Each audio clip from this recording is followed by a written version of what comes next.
the house is worth 320 and they said they got a cash offer for 290 and they're going to go with this cash offer. Honestly, if you really have a cash offer for 290 and it's in writing, you should probably take it. Part of what's happening is you're just like muddling it. You need to stay in pre-qual long enough to where you know with a high degree of certainty that it's retail or it's creative. We know the price of everything, but we don't know the value of it. I think you're trying to kind of talk about both and you're having to backtrack and it seems like it's weird and clunky. So I would dig. You want to be so busy that no one disappointment stops you for too long.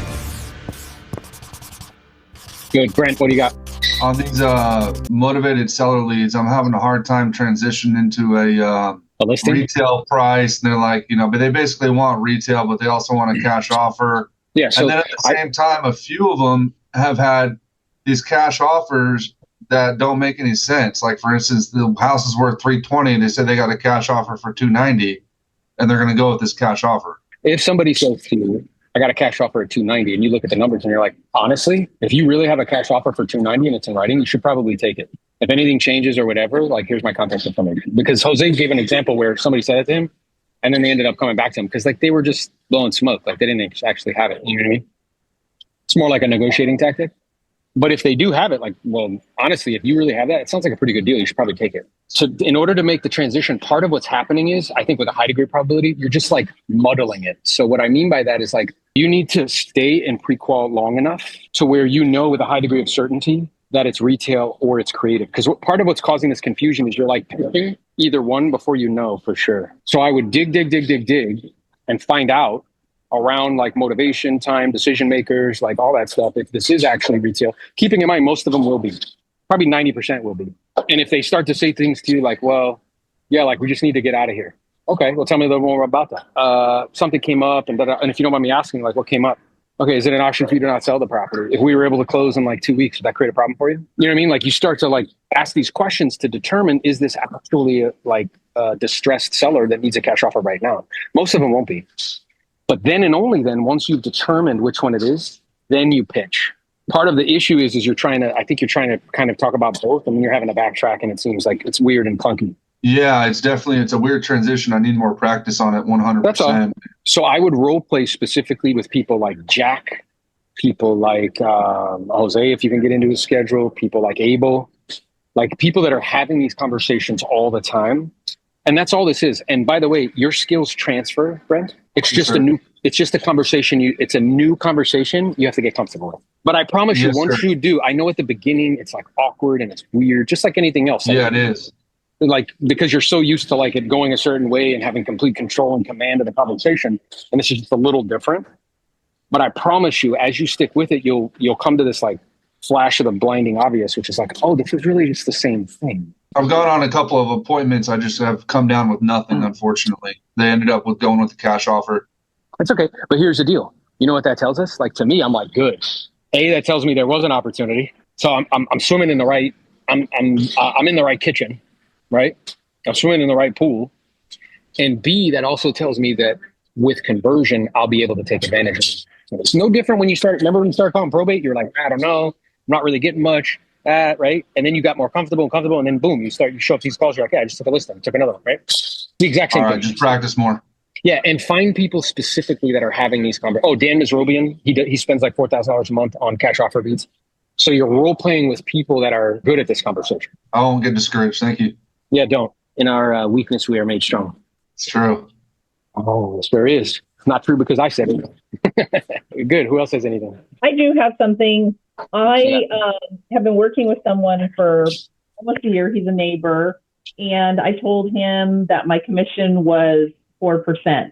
He was like not having it, just wanted to do 2%, 2.5%. Yeah, I'm not swimming in that pool. Meaning like 2.5 total or 2 just to you or? 2 just to me, at 2.5 maybe, and he doesn't want to pay on the buy side at all. So he ended up going with someone else. I'm not like completely upset about it. He would have been a nightmare to work with. I'm just concerned that switching from 3 to 4% might be a problem. What are your thoughts on it? Because it's a low price point here. So if people are really extremely difficult up front, they're going to be really extremely difficult the whole way. Then you have to make an executive decision. Because have I dealt with difficult people when I knew they were going to be difficult just because I wanted to deal with something?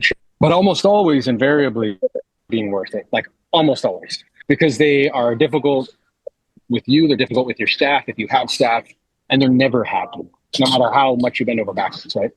So it's just a business decision that you have to make, which is like, do I want that type of business? Now you can, when he asks you the question about commission, I don't know if you went through like the talk track and like trying to handle, professional fees negotiable. It's one of the tools that we use to market the property. We can go over the options that you have because I want you to feel comfortable with the one we end up choosing. You strike me as someone who's pretty reasonable in the same way. I'm sure we'll come up with something that's mutually beneficial to both parties. I'm curious if we could agree on that. Would there be any other reason why we couldn't do business today? He's like, I don't think so. Great. What were you thinking? And now we're negotiating. And when he says forward, you be like, wow, do you mean like total? Yeah. Like, oh, wow. And what were you considering in terms of like offering out to another agent? And then we can kind of have that conversation and talk through. You have to show them why it's in their best interest, right? Because they don't really care about you. Now, the other decision that I have to make, if I am going to engage in that type of business, is is the motivation through the roof, super high?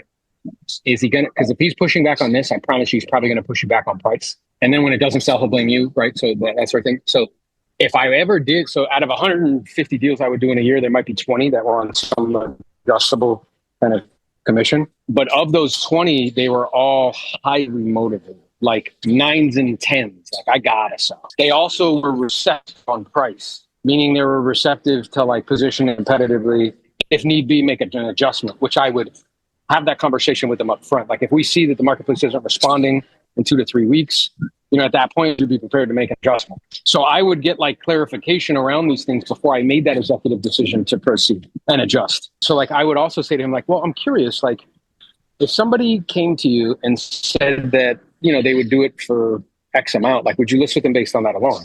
So in other words, is the only criteria that you're using to select an agent based on who charges you the least amount of money. Is right. Part of your consideration and part of your decision making, having somebody local, perhaps maybe even in the neighborhood that knows the neighborhood better than anybody else? Is it having somebody that because they're in such proximity, they can be available for showings at a drop of a hat to ensure that we get people in to make sure we maximize value? Is any of that going into your consideration and thought process? You see what I'm saying? So like challenging him on this idea that I think most of us in America, it's all of us, we know the price of everything, but we don't know the value of anything.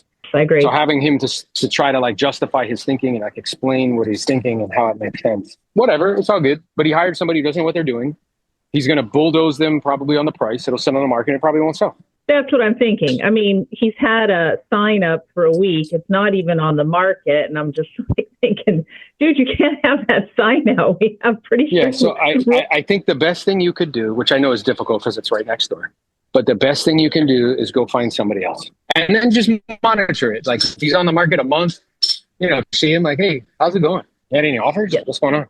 And then just keep it moving. You want to be so busy and that no one disappointment stops you for too long. Like maybe 5 minutes, you could be disappointed. It's like, all right, move on. You know how many people out right now in your marketplace is looking for somebody like you who's smart, hardworking, ambitious, has integrity, and like will do, give them great service? A lot of people. He's just not one of them. Okay. With your role play partners, work on them. Because it's not going to be the first time somebody challenges you on commission. So work on somebody's like, yeah, well, will you do it for 4%? And tell them specifically to like ask you the questions that he asked you. Because we want to get you to a place that when you get hit with it, instead of internally wincing, you internally smile. Like, oh, so cute. Okay, that's what we're doing? All right, I got you. The amount of people that you're speaking to is going down. Technology is shifting and changing, but there's less and less expireds. And the advice is just call more of them. You have to be very careful to who you give access to your thinking. There's a difference between being a student and being a follower. A follower nods your head and doesn't think. We did less deals in 2025 than we did in 2008, guys. This is the real estate Hunger Games, bro. We have to be willing to learn new things and change.